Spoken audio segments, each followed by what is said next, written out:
toxic material from that was in my community within an hour or so, and no one knew what was happening, only that there was breathing problems in the air. A piece of space junk, if it's in an orbit that doesn't intersect the atmosphere, will stay there forever. The money that's going into these programs is resulting in more homeless people, more hungry people, more people who can't get health care. I mean, the militarization of space is a real threat to survival, serious threat to survival. That was a lesson that we all should have learned, that if the plutonium had showered down upon us, we'd still be afflicted by it and we'd all have cancer by now. Well, I would submit to you that this idea of national missile defense is really a Trojan horse.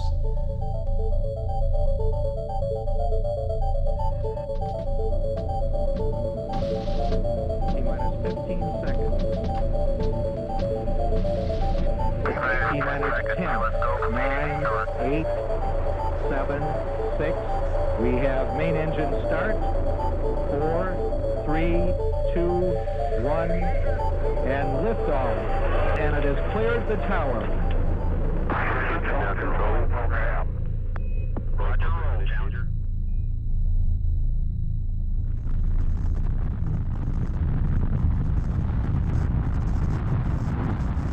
The glory days of NASA are over. Today, the military-industrial complex is marching towards world dominance through space technology on behalf of the global corporate interests. To find out how and why the space program will be used to fight all future wars on Earth and from space, it's important to go back in time to understand how the public has been misled about the origins and true purpose of the space program. If we really want to understand what's going on in space today and what's happening with the plan to put weapons in space, I think it's instructive to go back and understand the origins of the US space program. And to do that, you have to go back to Nazi Germany. Hitler recruited a brilliant young rocket scientist by the name of Wernher von Braun, who had a weekend rocket club, to come to work for the Nazis to build the V-1 and V-2 rockets that were used to terrorize the cities of London and Paris and Brussels towards the end of World War II. And for von Braun and his team, they set up along the Baltic Sea a place called Peenemünde. It was a research and development center for the Nazi rocket operation. And to this place at Peenemünde, the Nazis brought thousands of Jews and French resistance fighters to serve as prisoners, essentially slaves, to build this production effort. Well, the British found out about it, went in and bombed the entire operation. And so the Nazis said, we've got to move to a more secure location. And down inside of central Germany, there's a mountain chain called the Harz Mountains. And in that mountain, there's a huge tunnel where the Nazis were storing military hardware. Well, they cleared the whole thing out, moved the entire rocket operation into the tunnel, named it Mittelwerk. And just outside the mountain tunnel at Mittelwerk, the Nazis built a brand new concentration camp called Dora. And to Dora, the Nazis brought 40,000 Jews, gypsies, French resistance fighters, homosexuals, communists, even a black American GI were brought there to serve as slaves for the operation. Well, inside the mountain tunnel, the slaves began to sabotage the operation. They left screws unturned. They urinated on the wires, so that when von Braun and his team were launching the rockets, they were going haywire. And so they sent their team in to find out who was doing this. They identified 100 of the slaves and summarily hung them in front of everyone as a warning that you will not interfere with this operation. Well, eventually the Allies even closed in on this place too. And on the day that they did, von Braun and his team fled for the hills, knowing that if they were captured here, they would be accused of crimes against humanity. One of the first to arrive at this place was an 18-year-old American GI by the name of Hugh Carey, who later became governor in New York State. And he said when they arrived, what they discovered lying at their feet was thousands and thousands and thousands of dead bodies. And come to find out, 25,000 of the 40,000 slaves at this place perished at the hands of the Nazis. Well, you know, immediately after the war, the US and the Allies created the Nuremberg trials, at which time we brought the Nazis to justice for their crimes against humanity. But 1,500 of the top Nazis never went to trial. They were smuggled into the United States by the US military under a program called Operation Paperclip, smuggled in through Boston and West Palm Beach, Florida. And Wernher von Braun and his rocket team, 100 of them, along with 100 copies of the V-2 rocket, were sent to Huntsville, Alabama, where von Braun became the first director of NASA's Marshall Space Flight Center. What's interesting is the other 1,400 Nazis. Who were they? Well, some of them were brought to the United States to work for the CIA. Others were brought to the United States to do the LSD drug experiments and the MK Ultra mind experiments during the 1960s, where people were jumping out of windows. Some of the Nazi scientists that in Germany had been taking Jews and putting them in freezing temperatures to see how the body would react to that were sent to Wright-Patterson Air Force Base in Ohio and were put in charge of the US military flight medicine program. And so when you take 1,500 of the top Nazi scientists and essentially seed the military-industrial complex, the question I have is, do they bring with them an ideological contamination?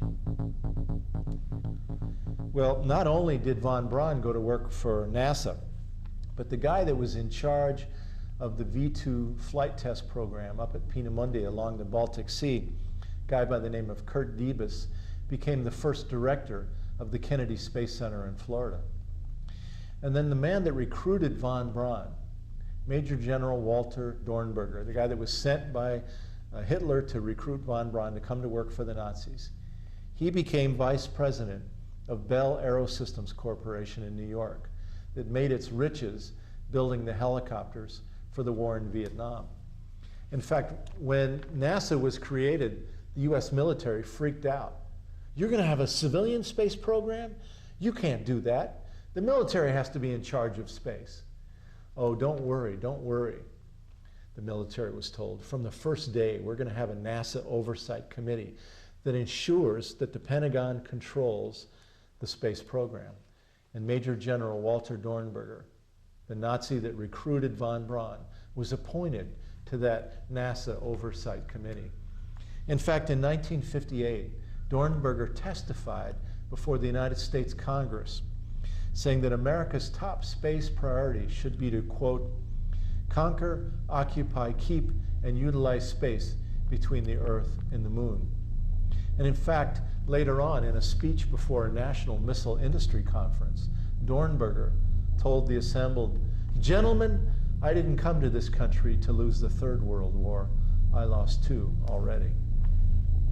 And then finally, the man that was in charge of production and middle work inside the mountain tunnel there in Germany, Arthur Rudolph, he became the first project director of the NASA Saturn V rocket program that took the United States to the moon.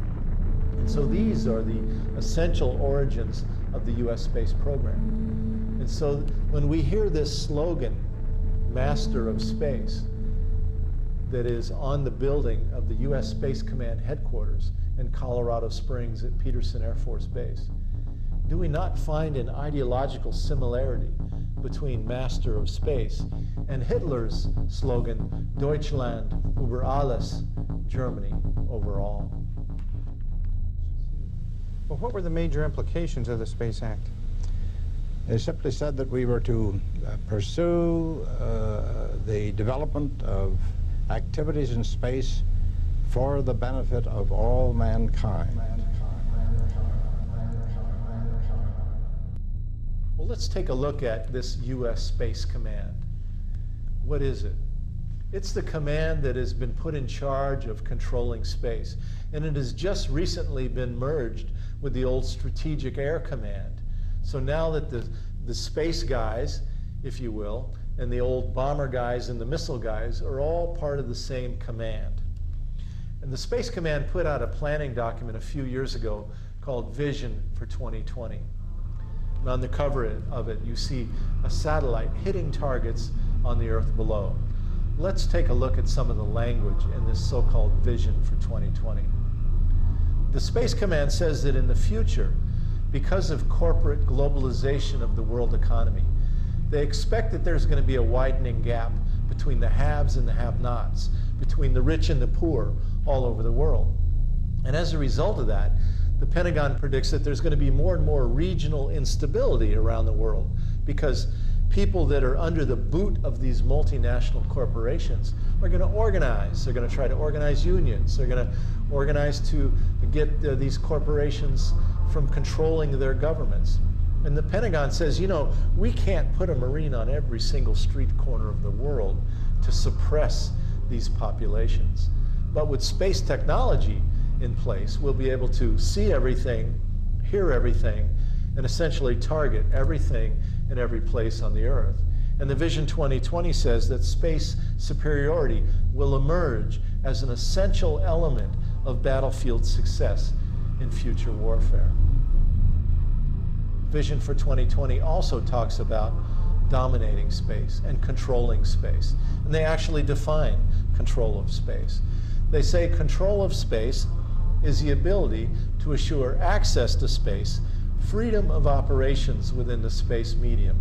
And I think, most importantly of all, they say, an ability to deny others the use of space. So here we are, 5% of the world's population. We're going to deny other countries the use of space because we are going to be the masters of space. If you take a look at the Space Command website and you take a look at the plans they have, it's mind-boggling. I mean, they are trying to put in motion plans which, in effect, could allow some command post in Colorado Springs, you know, in Colorado mountains, to instantaneously attack any part of the world without warning from space platforms with either nuclear or other high destructive weapons, and to chance, they think, to cut back on forward basing and simply to hold the whole world in thrall to instant destruction with, you know, Mach 10 hypersonic drones giving instant surveillance of whether somebody's crossing a street in some Australia or something like that. Well, we now know that the Persian Gulf War in the early 90s was actually the first space war ever. With US satellite supremacy, we were able to pre-identify all of Saddam Hussein's military targets before the war ever began.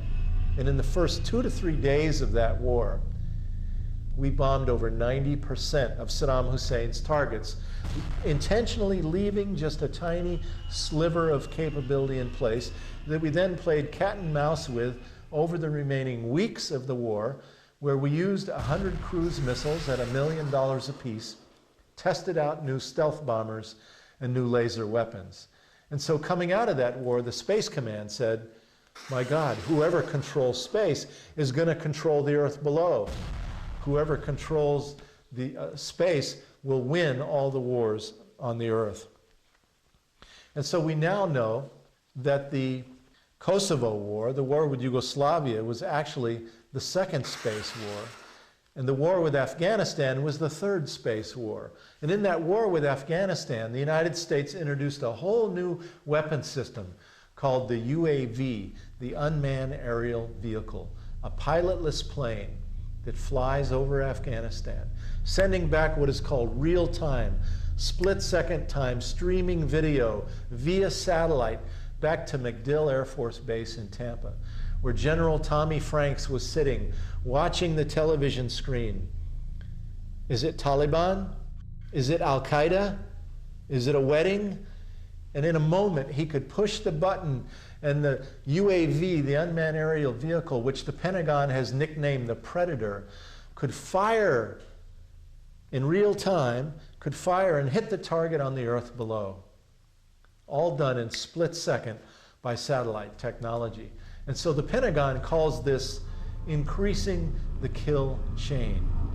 And in George Bush's new war with Iraq, the latest space war, the Pentagon has tested out a whole new military doctrine called shock and awe. So today, with the United States controlling space, we are able to absolutely win every war on the earth below. There is no challenger on this earth able to stand against us. At the same time, the Bush administration is introducing this program called National Missile Defense. The idea of having a bullet hit a bullet in deep space in order to protect the continental United States from attack by the so-called rogue states. Well, I would submit to you that this idea of national missile defense is really a Trojan horse, that it has nothing to do at all with defense, but in fact it's about controlling space, dominating space, and denying other countries access to space so that the United States can be the master of space and the master of the earth below, that we can control the battlefields of the earth. And it's not beyond realization. I mean, the U.S. is, there's nobody else, there's no space race. The U.S. is in it alone. You know, no other country is willing to put the huge amount of money into efforts to dominate by extreme violence at the cost of lots of low social costs, as you know.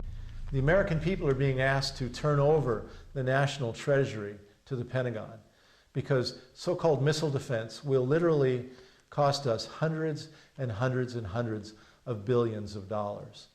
And how will we pay for this? Through cuts in education, healthcare, job programs, environmental cleanup.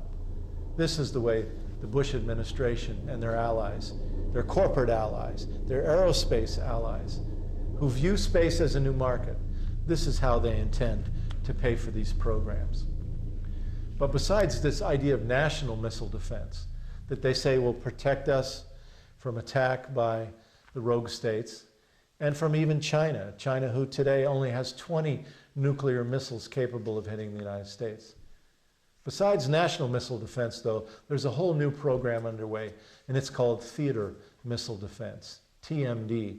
And the idea of theater missile defense is you don't wait until the missiles get way up into deep space. You forward deploy your systems and surround this so-called offending rogue state and try to hit their missiles immediately after they're launched in what's known as its boost phase. And so today the United States is moving to deploy theater missile defense in the Middle East and in the Asian Pacific region. We're going to put theater missile defense on Navy ships, Aegis destroyers, that are made at Bath Iron Works in the state of Maine. And on these Aegis destroyers, they will be outfitted with interceptor missiles that will be deployed throughout the Asian Pacific region. In addition to the Aegis destroyers, the United States will also deploy theater missile defense on trucks, ground-based launchers, and also on the airborne laser, a converted Boeing 747 with a laser beam on its nose, flying 24 hours a day, 7 days a week, over this so-called offending area. Now, when I started thinking about this, China has 20 nuclear missiles capable of hitting the United States. If you've been to Walmart or Kmart anytime recently, you know we're China's very best customer. Is China going to attack its best customer, knowing that we have 7,500 of our own nuclear weapons that we could hit them back with? It just doesn't make sense. But then I found an article in the Washington Post a while back called "For the Pentagon, Asia Moving to the Forefront." And the article says that we are going to manage China. The United States is going to manage China. The article says that we're going to double our military presence in the Asian Pacific region. In fact, we're now lengthening and widening the runways on Guam and Wake Island in the Pacific to handle the B-2 bombers. And also, we're now pre-positioning cruise missiles on Guam. And we're going to deploy theater missile defense systems in Japan, what we now call our unsinkable aircraft carrier, where today we have 40,000 US troops deployed. And right next door to Japan, in South Korea, where we have 40,000 US troops deployed, and where Bush is now heating up tensions between the United States and North Korea, we're going to deploy theater missile defense in South Korea, which will only anger the North Korean government even more, making them feel like we are closing in on them and that they must respond by escalating their own military hardware. We're going to deploy theater missile defense 90 miles off the coast of mainland China in Taiwan, which will make China feel like they've got to respond and they've got to go now and build more nuclear missiles to meet this growing threat. You know, after 9/11, I began to look at this whole map of this Asian Pacific region a lot differently. Previously, I was just looking at the coastal region along China's coast, where the United States is talking about deploying these theater missile defense systems. But after 9/11, I now look at China's inland border, an area that we now call Central Asia. We know a lot more about it today. We know that the United States has set up bases now in this Central Asian region. And that, as President Bush has said, we're going to be there a long, long time.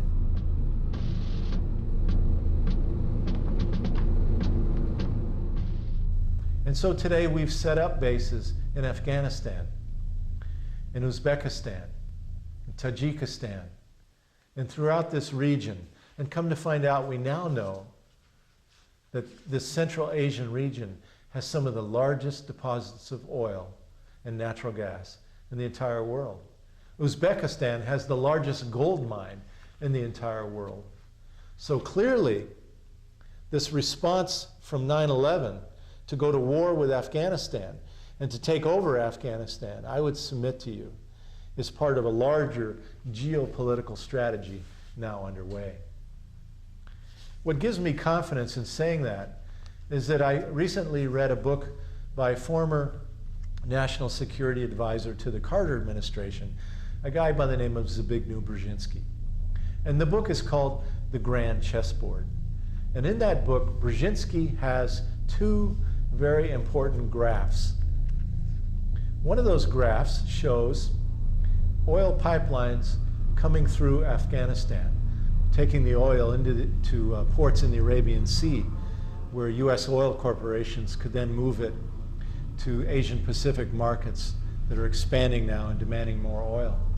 In fact, we found out that in 1997, the Unocal Corporation, one of their vice presidents, testified before the Congress of the United States, imploring Congress to help put a more compliant government into Afghanistan so that Unocal could then get agreements to build the oil pipelines through that region. And so in Brzezinski's book then, he lays out what he calls two key collision points. That if the United States is going to control the oil and control the markets in this emerging Asian Pacific region, the one collision point is the coastal region along China, where today we're moving to deploy theater missile defense systems. And the other collision point is in the Central Asian region, where today we're setting up bases since 9/11 to supposedly go after terrorists. In the Space Command's other planning document of importance called the Long Range Plan, they lay out their final vision, control not only of the Middle East or the Asian Pacific, but control of literally the entire Earth.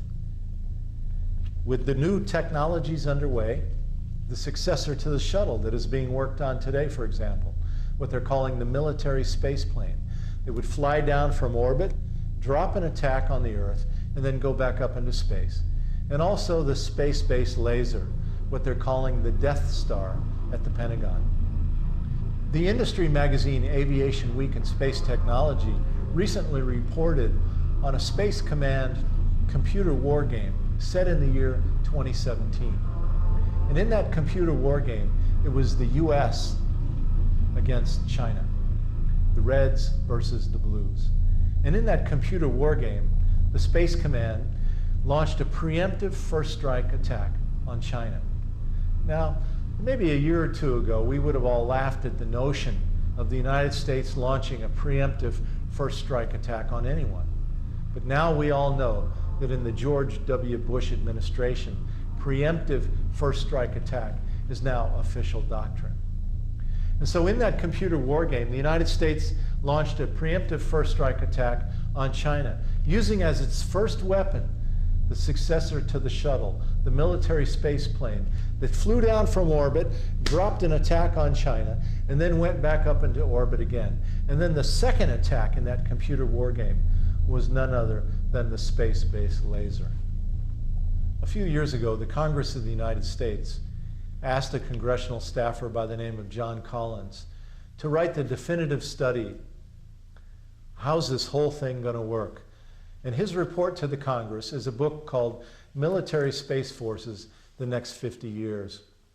The interesting thing about the book is that in the foreword of it, the section where people recommend it, it is signed by the likes of Senator John Glenn, former Congressman, now Senator from Florida, Bill Nelson, and other leading politicians. And one of the most interesting things in this book is that the author says, whoever controls the Earth-Moon gravity well will control who gets on and off the planet Earth. He says with US bases on the moon and with armed space stations at the L4 and L5 positions, the United States will be able to essentially control who gets on and off the planet Earth. Now, why would the United States want to control who got on and off the planet Earth? To understand that, we must understand what's really behind the space exploration program of NASA. In another book, written by a NASA scientist this time, called Mining the Sky, Untold Riches from the Asteroids, Comets, and Planets, John Lewis reports that there is gold on the asteroids. There's magnesium and cobalt and uranium on Mars, and there's helium-3 and water on the moon. And he says whoever gets to these planetary bodies and controls them is going to be rich beyond anything ever known. And so today the Mars missions that we're now seeing are really about identifying the soil on the planet, taking samples, and someday in the future, NASA predicts, around 2020 or 2025, they expect to have human mining colonies actually powered with nuclear reactors on the planet of Mars. And NASA has said that when the day comes when the corporations, the aerospace industry, can actually turn profit mining the sky, they're going to privatize the entire operation so that after you, the taxpayers, would have paid all the years of research and development, when the time came to make money, they're going to privatize. And in fact, there's a bill pending in Congress that would make all profits in space tax exempt. But there is one problem. It takes a year to get to Mars. They say so long that an astronaut's body would turn to jello because of space radiation. And so NASA's been looking at ways to get to Mars quicker.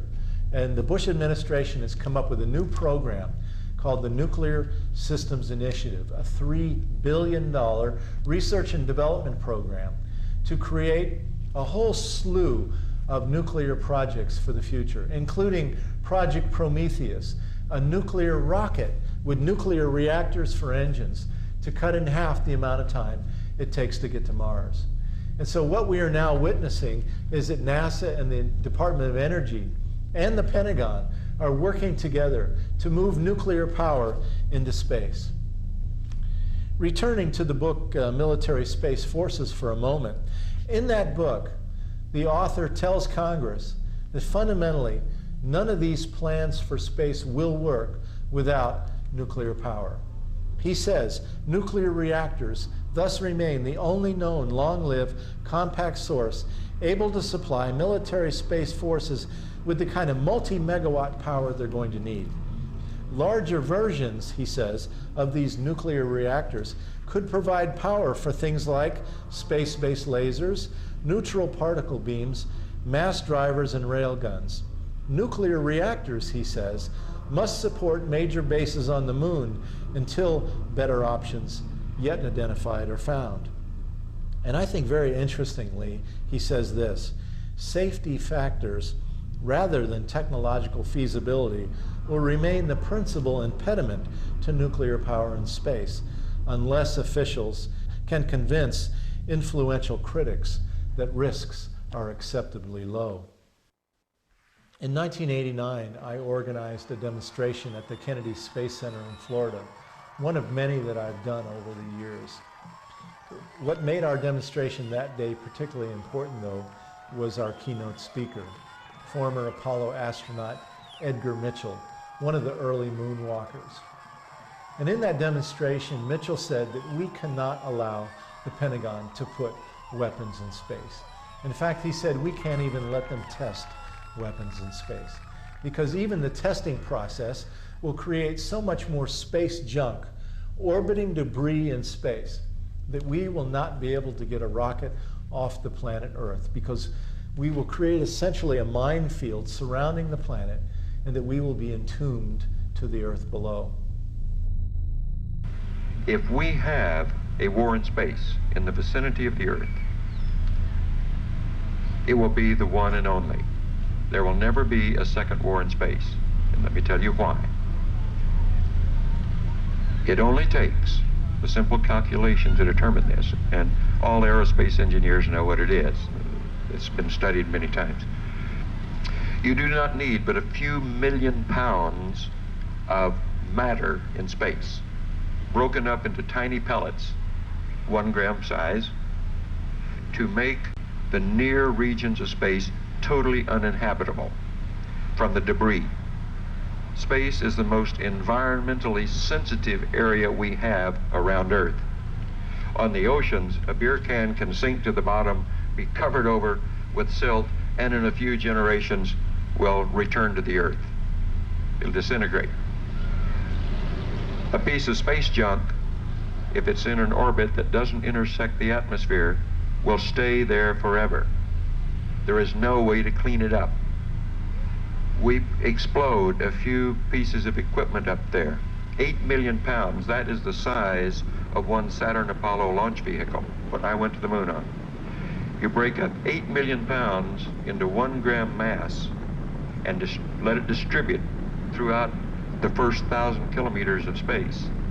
And no spacecraft can survive in space more than a few days.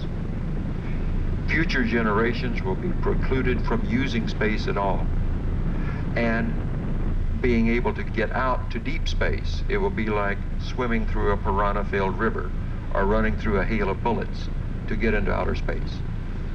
It doesn't seem sensible to me that in the first 100 years of using that environment, presumably for our betterment, we take decisions and commit acts that preclude all future generations from a proper use of that environment. Come to find out today, there are over 110,000 pieces of space junk orbiting the Earth at 18,000 miles an hour. So many that they recently had to move the International Space Station to another orbit to get out of the way of the coming space junk. The space station that originally was going to cost taxpayers $10 billion, and now today is now costing us $100 billion, could have been smashed to bits by this space junk.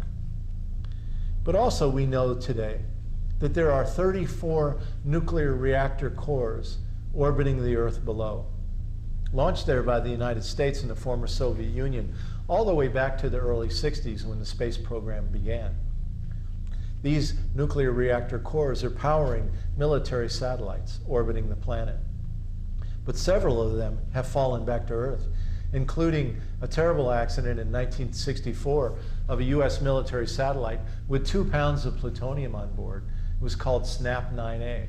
It burned up on re-entry, spreading the plutonium globally to be ingested by the people of the Earth into our lungs and to be passed on through our reproductive organs for generations after generations to come. One of the founders of uranium, Dr. John Goffman at Lawrence Livermore Labs in California, studied that particular accident and believes it's one of the major contributors to the increased cancers around the Earth today.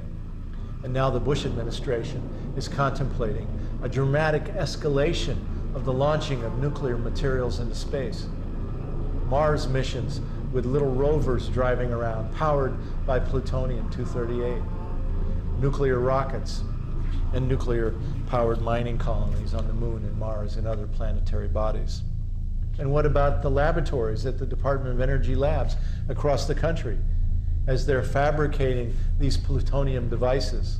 Will we see a growing contamination at these laboratories and amongst the workers? Well, the answer is absolutely yes.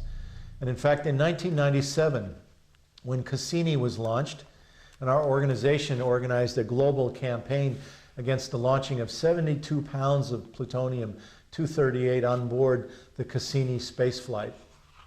We found out that between 94 and 96 at Lawrence Livermore Labs in New Mexico, there were 244 cases of worker contamination reported as they were fabricating the generators for the Cassini mission. So it's not just some theoretical possibility that there might be an accident on launch that could cause contamination. The sheer processing and fabrication of these space devices is killing people already. But if we learned anything from the Challenger and Columbia shuttle accidents, it's that space technology can and does fail.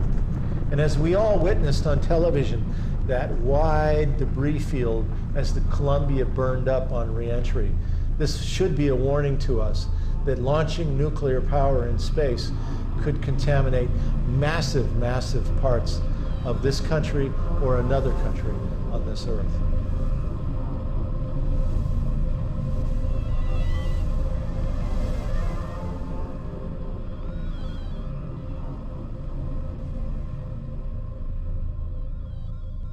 The chances of something going wrong just by accident are quite high.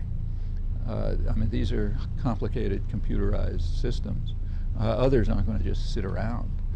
So, for example, offensive weaponry from space, which is being planned, requires satellites. It's based rather heavily on satellite communication. Well, you know, shooting down satellites isn't very hard. It's a lot easier than stopping missiles. I mean, you know where the satellite is, and you know where it's going, and so on. So anti-satellite weapons are kind of a poor man's weapon. And there's very little doubt that potential targets like China will be developing technology. We're asking them virtually to develop technology to destroy our satellite system. So far that's been immune because of the observance of the space treaty. And then there's going to be other reactions. I mean, they're going to increase their development of weapons of mass destruction as a deterrent, probably increase terror as a deterrent, because there aren't a lot of alternatives. And once you get up to, the Russians are already responding with, under U.S. pressure, incidentally, to move to expand radically their offensive nuclear weapon system, to put it on launch on warning, which is extremely dangerous. They're deteriorating economy during the so-called reforms. The computerized systems are falling apart. We've come very close to accidental nuclear war, and this substantially increases the risk, and sooner or later it'll happen, just by what's called in the trade normal accidents, meaning the kind of accident that you know is going to take place in any complex system, but you don't know when. You know, so any complex, say a computer or any, these are way more complex systems, something's going to go wrong, because it always does. And if it happens to go wrong, you know, say goodbye to each other. In the environmental impact statement for the Cassini mission, carrying 72 pounds of plutonium, NASA admitted that if there was a launch explosion and there was a release of the plutonium, that the winds would carry it for about a 60-mile radius, all the way from the Space Center out to Orlando on the west, north to Daytona Beach, and south to Vero Beach, Florida. A 60-mile contamination belt, if you will. And NASA said that they would have to go in and remove all the people. Then they would have to go in and remove all the buildings. Then they'd have to go in and remove all the animals. Can you imagine how they would do that? The fish, the birds, the snakes, the alligators. Then they would have to remove all the vegetation and ultimately remove the top half-inch of soil, because everything would be radioactively contaminated for thousands of years. they would have essentially created a nuclear wasteland. A couple of years ago, NASA had a launch accident at the Cape, the Delta rocket. The toxic material from that was in my community within an hour or so, and no one knew what was happening, only that there was breathing problems in the air. When I called emergency management of my local county office, there was no information. That emergency management office had no information about what was on that rocket, whether there was nuclear material released, and there was absolutely no time, there was no warning, no one had any time, and people were getting respiratory problems from this cloud that was hovering over our town. They have absolutely no plans to protect us from any kind of nuclear explosion at the Cape, and I'm very, very concerned for my community. And so this is why this nuclear systems initiative of the Bush administration is so dangerous, because they're now contemplating a dramatic expansion, dramatic escalation of the numbers of launches. It's like playing Russian roulette, putting a bullet in the chamber and pulling the trigger. Eventually, one of them is going to go off. I mean, the militarization of space is a real threat to survival, serious threat to survival. That's why the whole world is strongly against it. I mean, ever since there is a 1967 Outer Space Treaty, which limits the use of space, it tries to limit the use of space to peaceful purposes. And the last few years, it has been understood around the world that the United States is going to violate it. So there have been efforts at the United Nations, at the UN Disarmament Commission, and elsewhere to try to put some teeth in the Outer Space Treaty, make it put enforcement mechanisms which will prevent the militarization of space. And the U.S. has just been blocking them. Well, after Cassini was launched, it went out around Venus and whipped around Venus, and then came hurtling back to Earth. And it was going to do what's called an Earth flyby, use the gravity of Earth to sling it on out into deep space. Originally, they were going to come in at about 125 miles off the surface of the Earth. And the fear was that the Earth's gravity could pull it in. And if there was a misfire of its rockets, which in the laboratory had a 10% failure rate, by the way, it could have then burned up on reentry, spread 72 pounds of plutonium globally. It only takes 1 pound of plutonium to essentially give everybody on the Earth a lethal dose. But anyway, because of our protests prior to the launch, NASA moved it out 250 miles. And then prior to the slingshot that came around in 1999, they moved it out to about 500 miles. So that as it did its maneuver, its flyby maneuver of the Earth, there was a lot less likely chance that it was going to fall into the Earth's gravity and be sucked in. This was a major victory for us, actually. Not very well reported in the media, but we forced NASA to move Cassini hundreds of miles farther from the Earth as they did that flyby. Fortunately, the Cassini flyby went without any problem, and it's now going out into deep space on its mission. NASA says that they have to use nuclear power on these interplanetary probes because they're going too far from the sun, that solar won't work in deep space, and so therefore they have no other choice but to use nuclear power. But it's interesting because the European Space Agency is doing a mission called Rosetta that is going way out into deep, dark space, and they're using solar power. They've developed high-efficiency solar cells for deep space missions because they don't rely on nuclear power. They don't have a nuclear industry that is controlling the planning process within the European Space Agency. In the last 10 years, NASA's budget has been cut by about 40%. And this has turned NASA to go to the Pentagon, whose budget has been growing all the time. NASA now is saying to the Pentagon, okay, everything we do from now on will be dual use, meaning every mission we do will be carrying military and civilian payloads. We know that the recent Columbia shuttle accident had on board 3 military missions. We were told by the media that they were just studying bugs and moss on board. but in fact they had 3 military missions, including Star Wars planning missions. And so again, the weapons corporations have taken over the space program, and they're hiding behind it, using it in order to go out and create these new testing programs for Star Wars, because they don't want the American people to understand the depth of the plans for moving the arms race into the heavens. I call it pyramids to the heavens. The aerospace corporations are the new pharaohs of our age, building these pyramids to the heavens, and we, the taxpayers, will be the slaves. We'll turn over our education. We'll turn over our health care.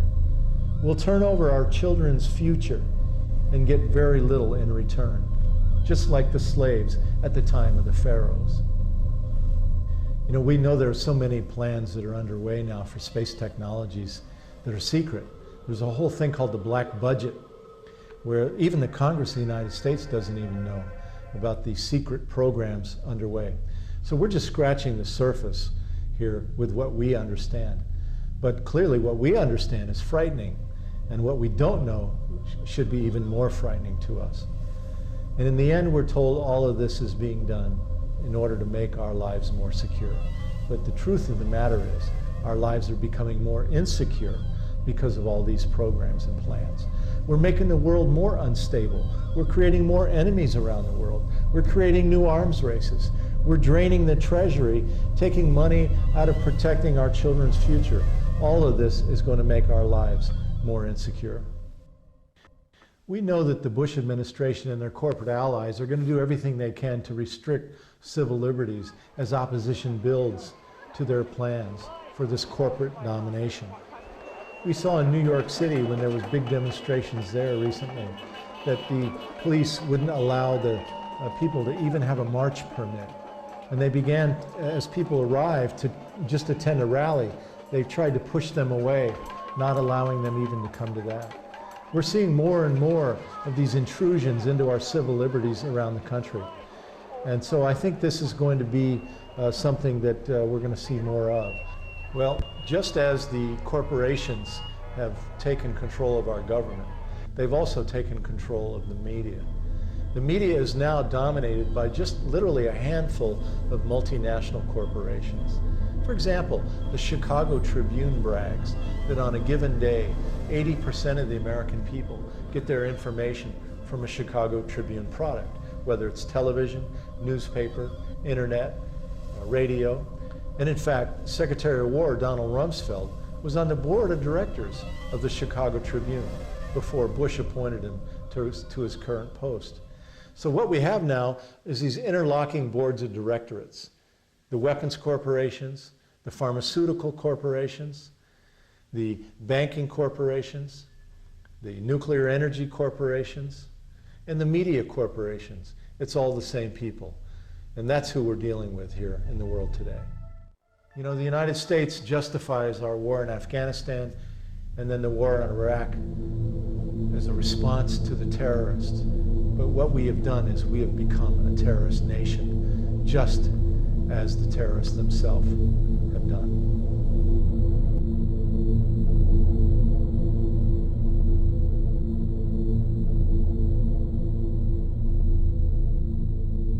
We must acknowledge that today our Congress is essentially under the control of the multinational corporations. You know, when former President Eisenhower, a World War II general, left office in January of 1961, in his concluding speech to the American people, he warned us to beware of the power of the military-industrial complex. He said they were gaining undue influence in the halls of the Congress.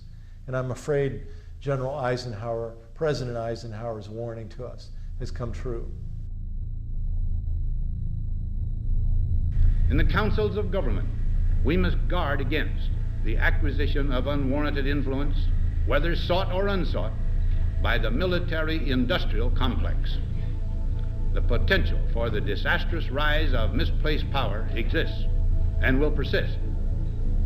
We must never let the weight of this combination endanger our liberties or democratic processes.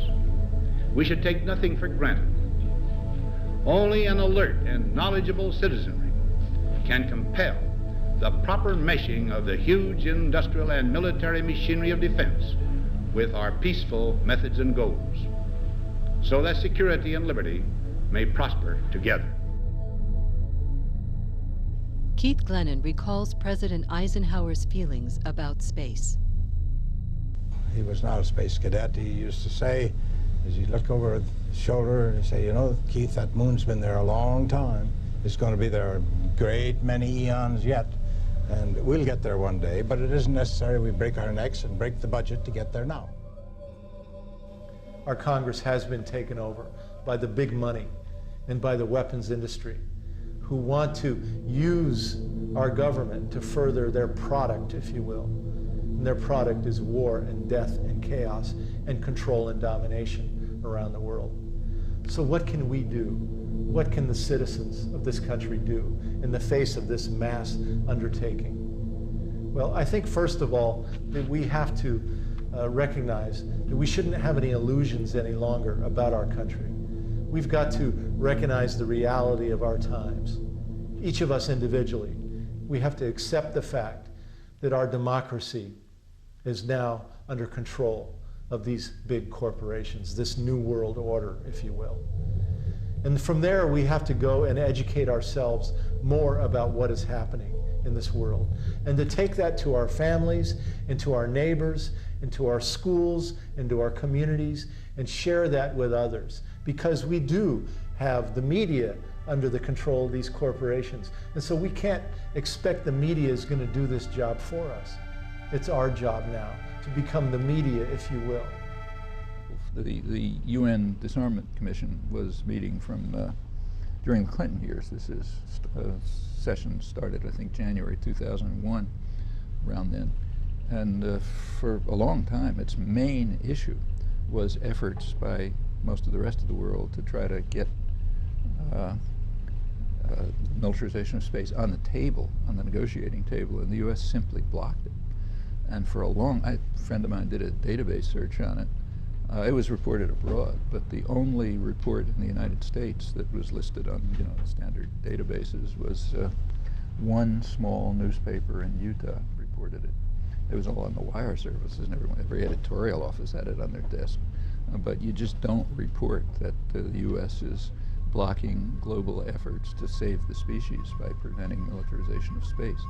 It's an extremely dangerous thing.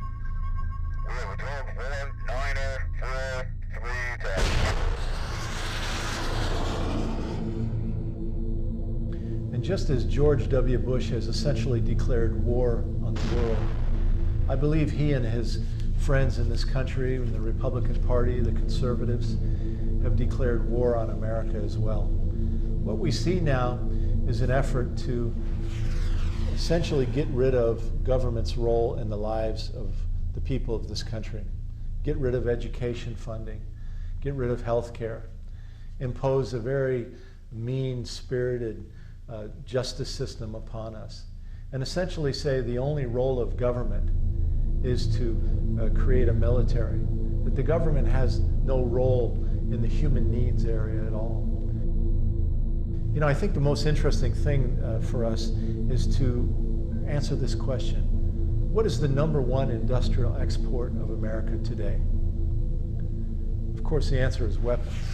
I like to say if it was shoes, we'd have a global marketing strategy. We're going to put a shoe on every person's foot of the world.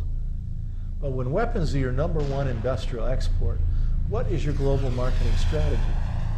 Of course, the answer is chaos, madness, instability. The more there is, the more weapons you sell. Let's look at the Middle East. Today, the United States is arming everyone. We brought the Shah of Iran to power and gave him arms. Saddam Hussein was working for the CIA, and we armed him against Iran. Today, we sell weapons to Egypt, to Israel, to Bahrain, to Kuwait, Jordan, United Arab Emirates, Saudi Arabia, on and on and on. And so now, oh my God, we've got to go into that region and settle it down. We've got to take control because it's chaos, it's unstable. And now I believe that the United States plan is to do the same thing in the Asian Pacific region by putting theater missile defense into Japan, into Taiwan, into South Korea, and on ships and planes throughout the region. China will be forced to respond. North Korea, we're already seeing that they're getting jacked up over this whole thing.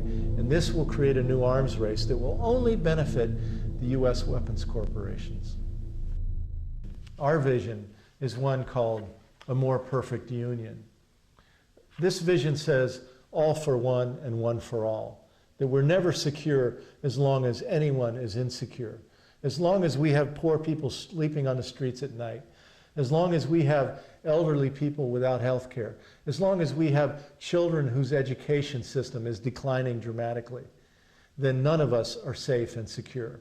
And so as we see this Bush war on the world, we are also engaged at the same time as on this war, if you will, for these competing interests and ideologies here in this country.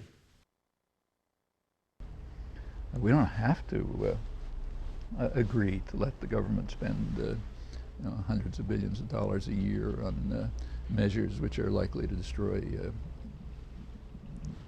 maybe the species. And people, of course, can't react to it if they don't know about it. But here's where, if a free press was functioning, it'd be all over the headlines. You know, you wouldn't have to look on the Space Command website to find out about it, or read the small newspaper in Utah. There's no assurance that the Bush administration and their friends are going to succeed in their efforts to control our democracy and to control the world. Right now, they're moving in that direction, but there's no guarantee they're going to succeed.